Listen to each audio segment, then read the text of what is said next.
I'd like to share with you a vision for what we're doing collectively and this process that we are in. We are walking the path of the spiritual evolution of humankind.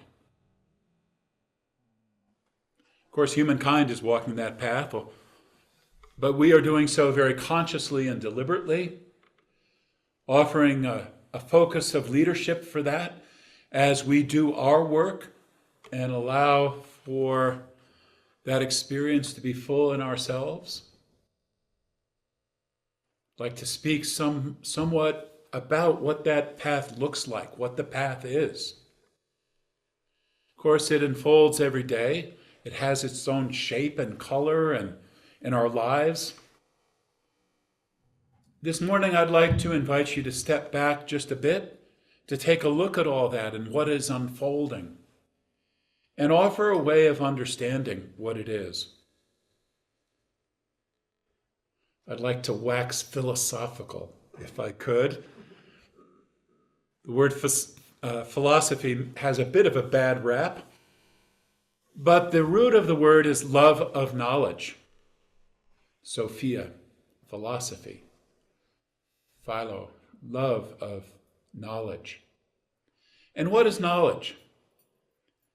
In our modern world, knowledge is a lot about scientific knowledge, what is accepted by the academic community, by the scientific community as being knowledge.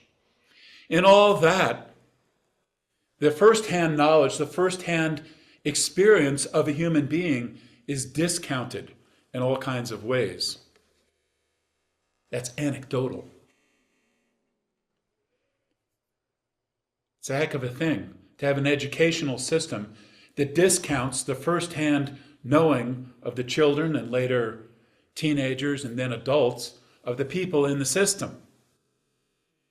What you see, what you come to know doesn't matter.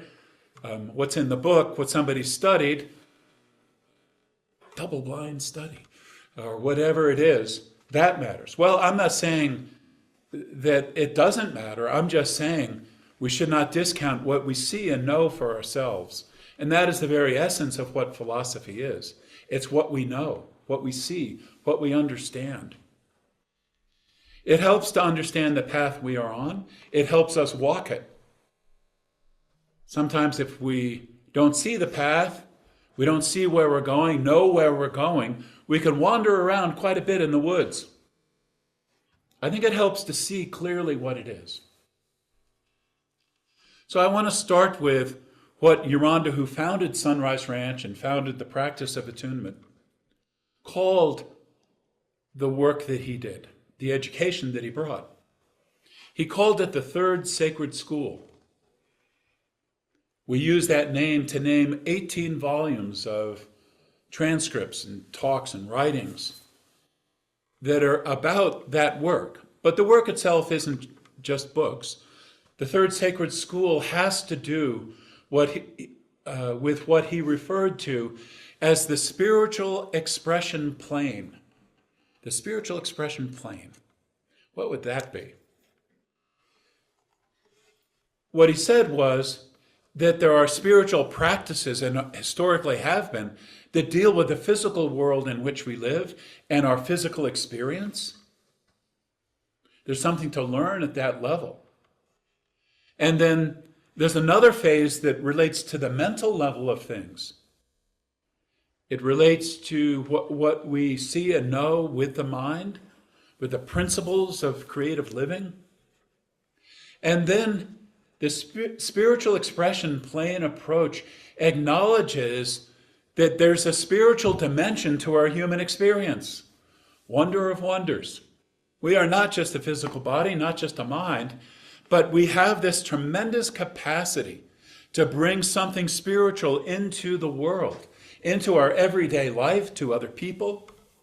And the art of living is bringing the spiritual into the everyday. And he proudly declared that we each have that capacity.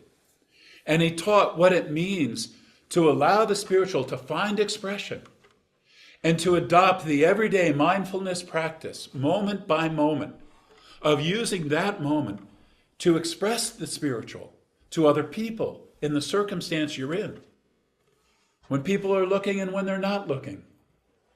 Knowing there's this great virtue to the discipline of opening up and letting spirit express.